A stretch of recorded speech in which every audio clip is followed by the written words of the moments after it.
Olá, gente, tudo bom? Eu sou a Zóia. Como é que vocês estão?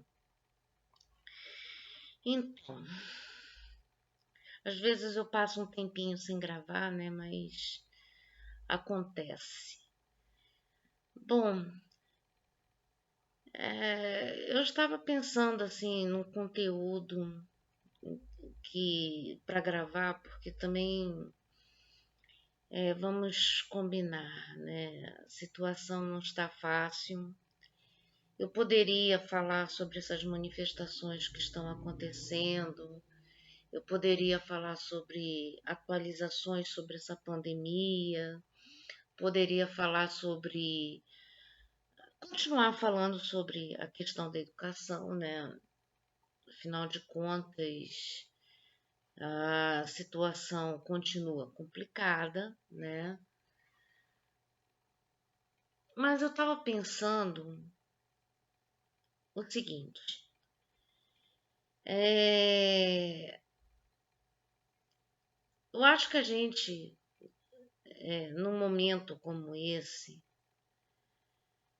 a gente precisa também mostrar que a gente pensa em outras coisas além de política, né?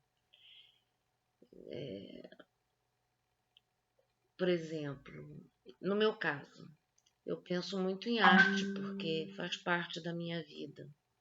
Arte é a minha vida. Assim como literatura também é a minha vida. E eu acho que uma das falhas que a gente tem nessa questão da militância é querer falar apenas de assuntos vinculados à militância. Mas, ao mesmo tempo, é claro que muito do que a gente curte tem a ver com a nossa visão política. Por exemplo, o que eu estou querendo falar aqui, né? Eu acho que eu já falei em alguns vídeos atrás, né? Que eu costumo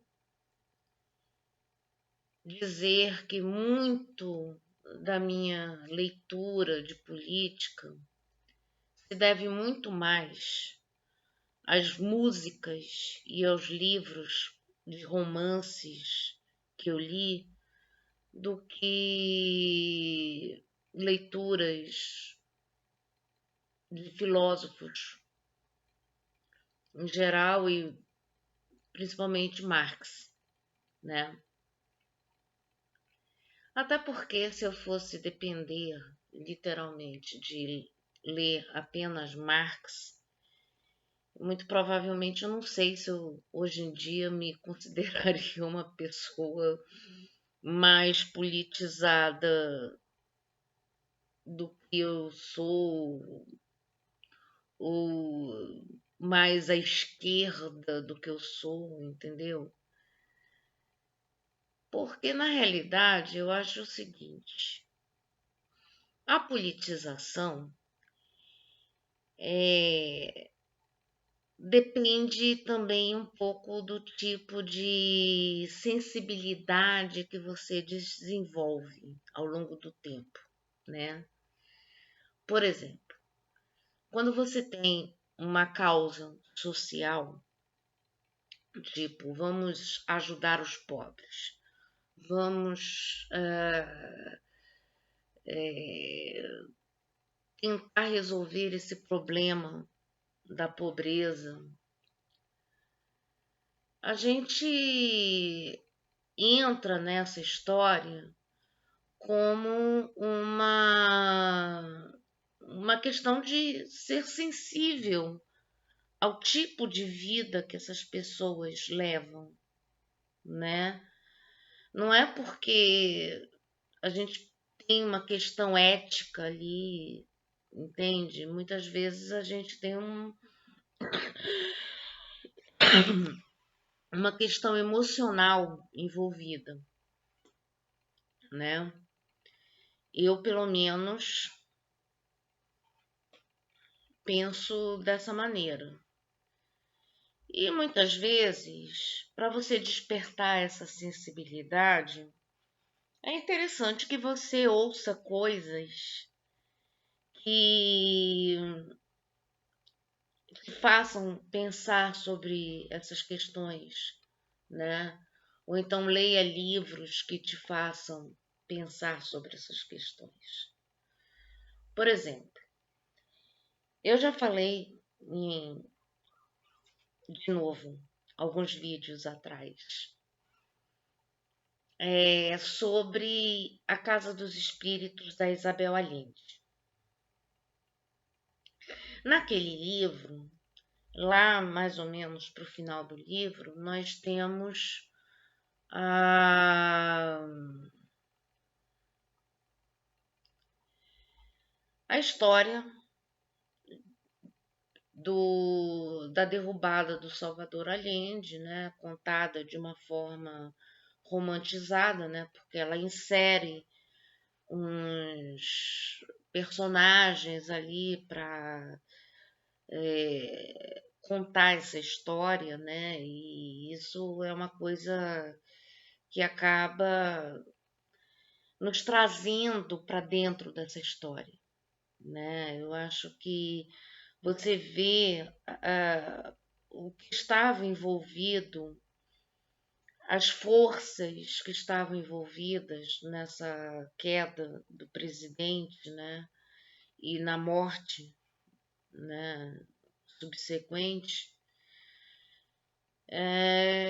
você começa a perceber que a história do ali você é colocado para dentro daquela história. Até porque uma das características que a Isabel Allende tem ao escrever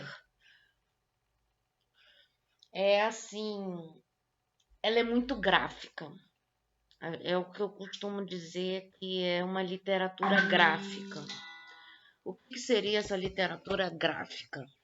É aquela literatura que ela descreve tão bem as situações, tão bem as personagens, que primeiro você tem um retrato falado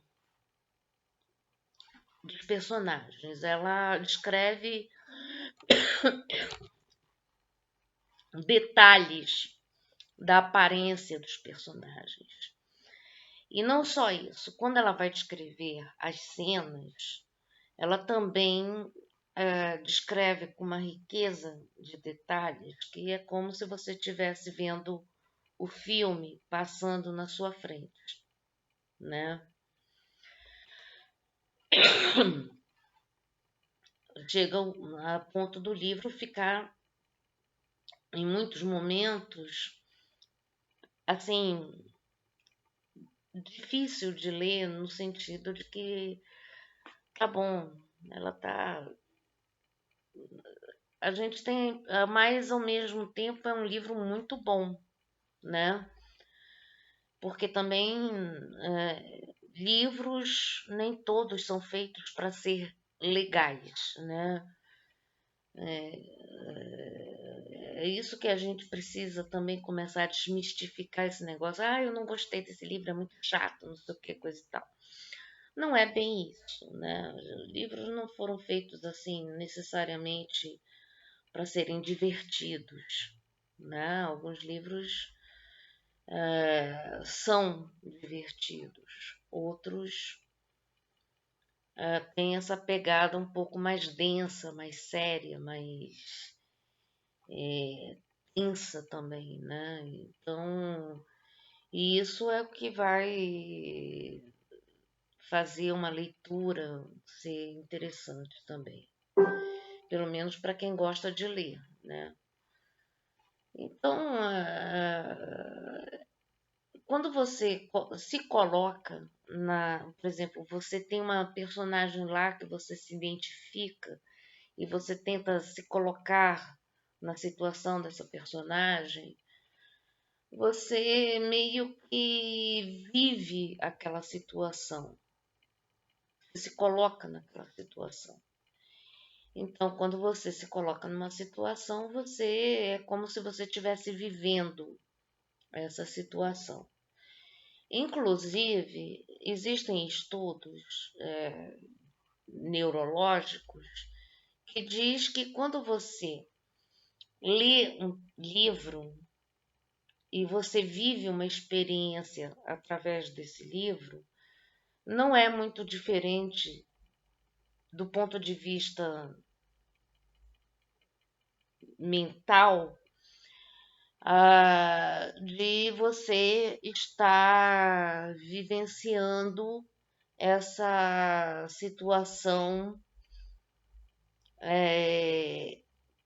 em pessoa, né? Ainda mais quando você, por exemplo, tem uma narrativa literária em primeira pessoa também, né? Porque você passa a ser uma espécie de co-narrador dessa história, né? Você passa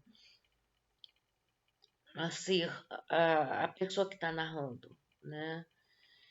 Então tem toda essa questão aí que muita gente não se atenta quando você lê um romance. E principalmente um romance que tenta usar desse romance para descrever um momento histórico que aconteceu de verdade, né? E ainda mais narrado por uma pessoa que tem um parentesco tão próximo com o próprio presidente Salvador Allende, né? Que é a Isabel Allende. Que muita gente confunde a Isabel Allende, que é filha do Salvador Allende, né? Porque o Salvador Allende tem uma filha chamada Isabel e tinha essa prima, sobrinha, que também é Isabel Allende, né? São duas, uma que é escritora e outra que hoje em dia é política, né?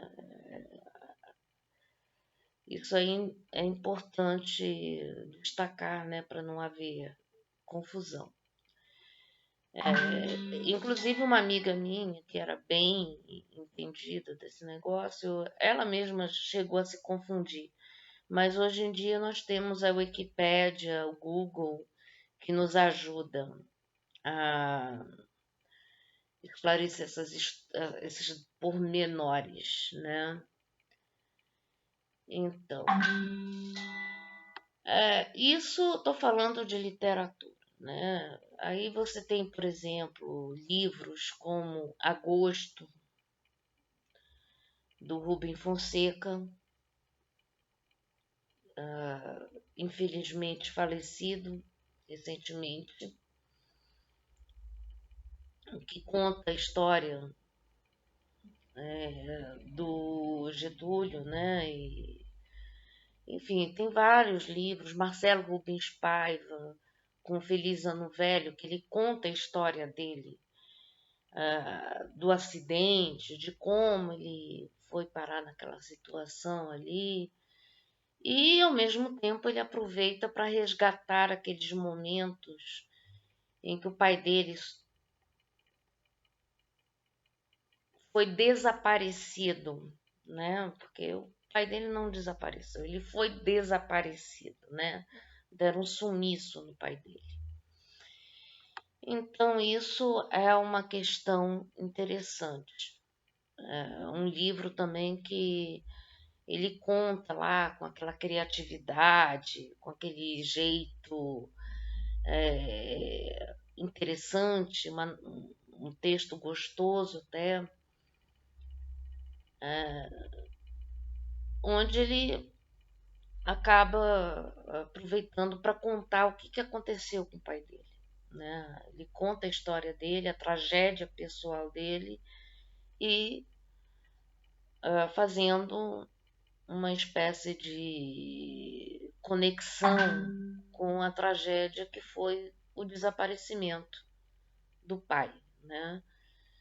Isso, então são livros que dão uma certa influenciada na sua visão política, né? Porque você começa a ver que pessoas estavam engajadas em movimentos que estavam querendo resolver o problema do povo, estavam querendo deixar a política menos elitizada, né? Estavam propondo situações ali menos complexas, né, para a vida das pessoas, né? Ou seja, descomplicar a vida do povo, né? E de repente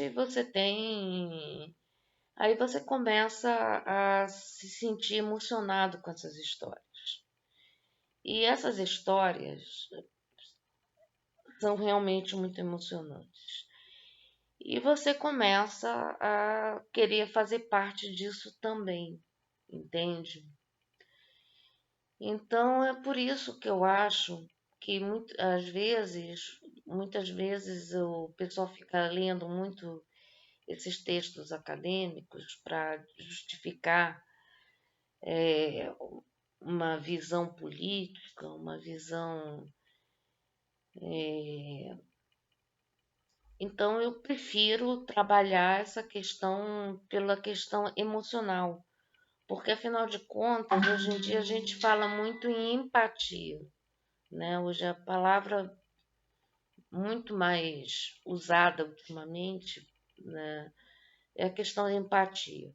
E o que que significa empatia? É você saber se colocar no lugar do outro, ter as emoções que o outro tem, né?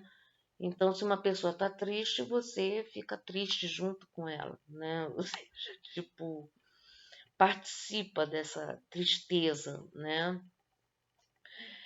Então, quando você vai ler um livro desse, o livro, romance, obra de arte, ela tende a te colocar dentro desse contexto, né? Então, quando você está dentro desse contexto, quando te mostra com exemplos, uma descrição do que, do que acontece, às vezes é muito mais eficiente do que você simplesmente colocar um monte de teorias, né? Um monte de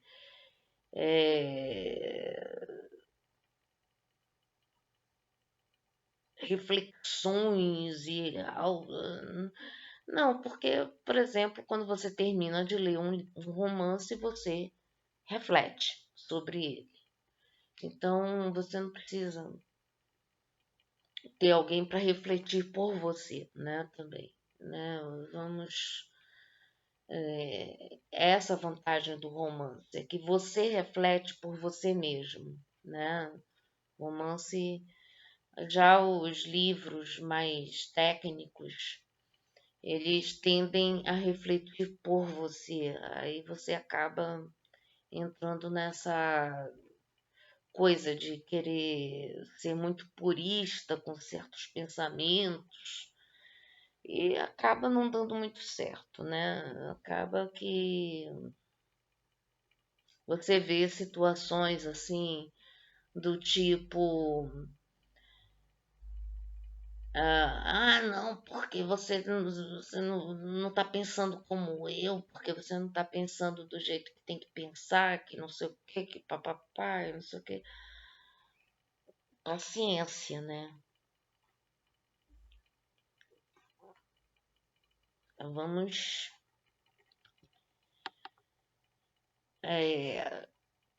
menos. Agora, por outro lado, temos a questão da música também, que é a minha área. A música também me, me formou também, né? Porque quando você ouve, por exemplo, cantoras como a Mercedes Sosa,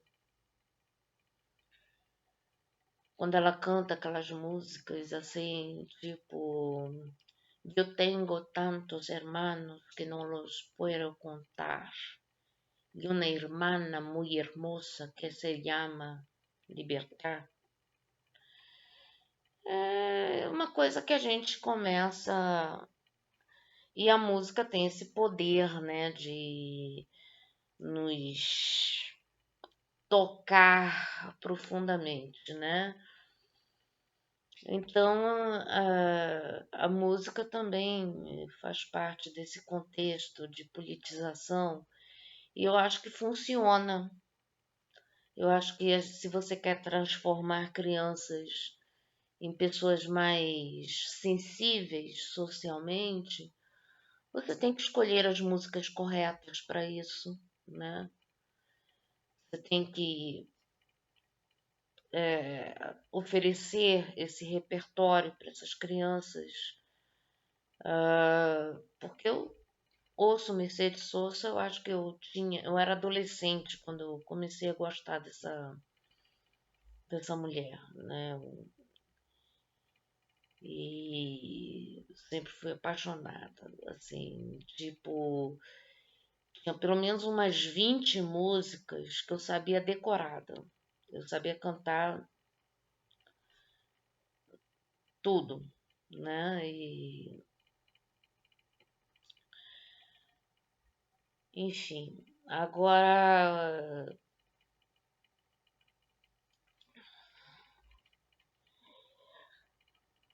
é complicado. É, aí você tem um monte de músicas assim dela que também são compostas por uma compositora, né, a Violeta Parra, que é a compositora de uma boa parte do repertório, né, como Ouvir a Luz 17, Graças a la Vida,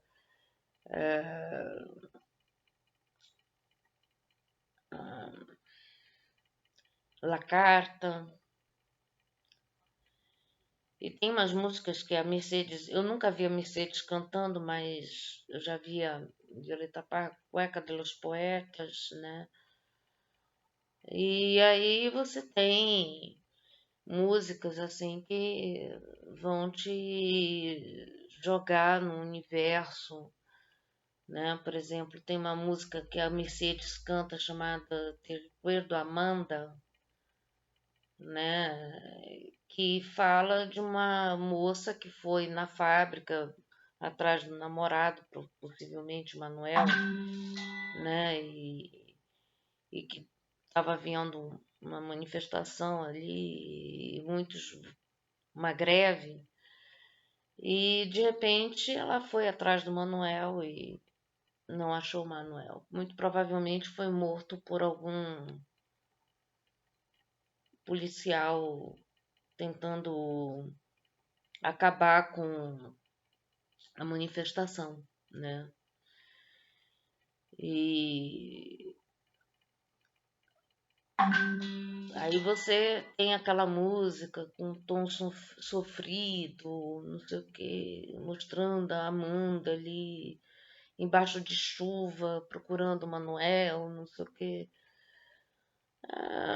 E aí você pega aquela sensação, assim, sabe? Você se coloca no lugar da Amanda, né? Você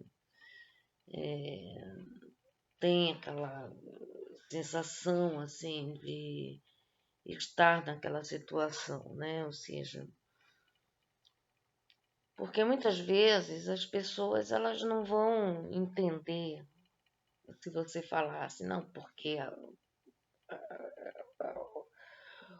o, o capital, não sei o quê, aquela coisa toda, nada contra. Inclusive, eu vou ter que dizer uma coisa, sou filha de pai e mãe economistas. Olha só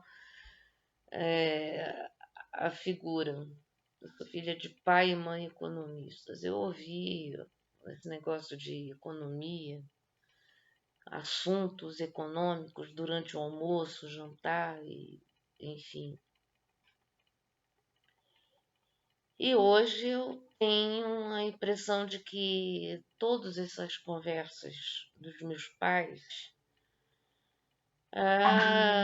não foram tão frutíferas quanto, por exemplo, os livros que a minha mãe sugeria para eu ler, que eram esses romances, né? Ou essas músicas. Eu tinha uma tia que também era louca pela Mercedes Sosa, né? Não sei o quê. E aí a gente acaba tendo essa conexão. Eu acho que a questão aí, o que falta em algumas ideias, é você trabalhar aquilo que conecta, né? A questão da conexão das pessoas com o que está acontecendo, né? Ou seja, você não pode querer que as coisas mudem se você também não se sentir impulsionado, verdadeiramente tocado pela situação, né? Inclusive, quando eu cheguei a fazer um tempo de desenho industrial, que é uma área assim de exatas, mas que visa a questão estética, né? Tem uma parte meio artística, meio é, engenharia, né? Uma coisa meio. Então a gente trabalha com cálculo, trabalha com arte, trabalha com um monte de coisa. E uma vez, numa dessas palestras que eu assisti, ele disse assim: olha, desenho industrial, ou seja, a profissão de designer, né, é uma profissão feita para pessoas que não são conformadas, as pessoas que acham defeito em tudo. Por exemplo, você olha para uma embalagem, você critica a embalagem porque a embalagem não ajuda, né? Ou seja, não é um uso fácil, né? Ou seja, abrir a embalagem. Então, quando você vai fazer um produto, né? Você tem que pensar naquilo que você sempre criticou nas coisas que você consumia e tentar resolver o problema dessas coisas.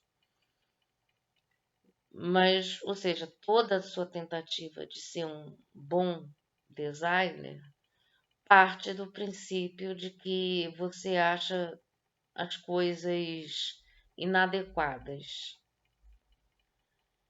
Então, isso significa o quê? Que você precisa estar sempre em luta com as coisas. O inconformismo, você não vai descobrir o inconformismo se você não se emociona com as coisas, se você não tem a questão emocional envolvida. Então, se você não. Então, por isso que às vezes você vê, por exemplo, falas do Bolsonaro, infelizmente, o cara consegue tocar alguma coisa em pessoas que têm o mesmo tipo de indignação que ele tem, né? Ou seja, é uma questão passional, é uma questão emocional. Então não adianta você apelar para o racional nessas horas. Então é isso que eu estou vendo que muita gente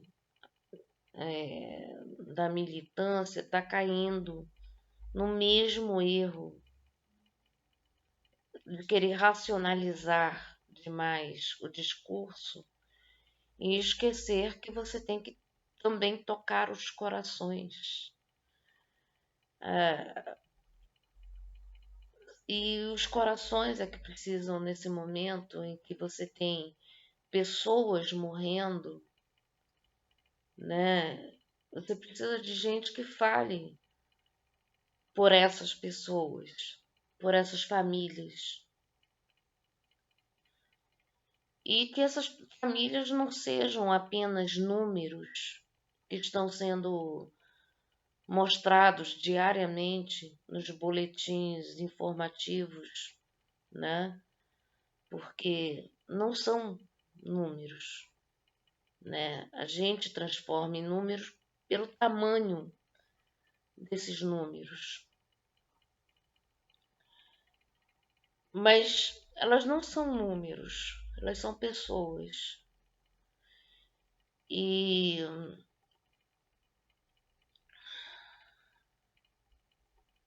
e se você tenta transformar essa situação em uma discussão somente política e econômica, também não vai trazer mais pessoas para o nosso lado. Porque as pessoas elas precisam saber que aqui tem abraço, embora ninguém esteja podendo abraçar ninguém nesse momento, né? Porque a questão do contágio, ou seja, a gente já está difícil lidar com isso, porque a gente está tendo que se privar de uma das coisas que sempre foi muito cara pra gente, né? Que é a nossa afetividade. E uma forma de demonstrar afetividade é abraçar, é beijar, é fazer carinho. E isso a gente não está podendo fazer, gente. Como é que a gente faz isso? Entende? Como é que a gente é, transforma isso? Pelo menos fazendo com que as pessoas saibam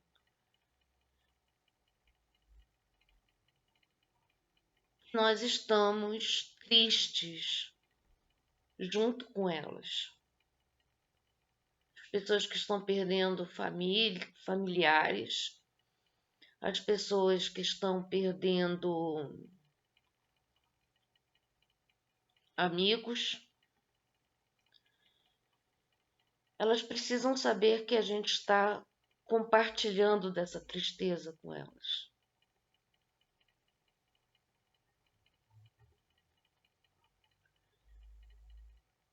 Nós não podemos tratar isso apenas como números.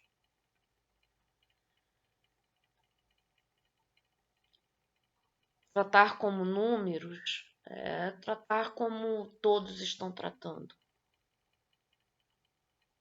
incluindo aquelas pessoas que estão reclamando porque não podem entrar sem máscara num estabelecimento comercial, as pessoas que estão reclamando da economia.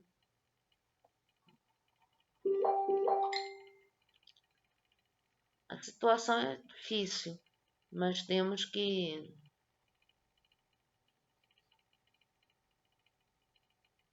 é,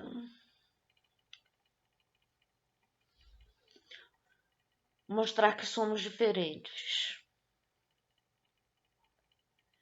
E mostrar que somos diferentes significa mostrar que nós nos importamos de verdade. Eu, pelo menos, me importo. Então é isso. Eu fico por aqui, esse negócio já ficou imenso. Bom,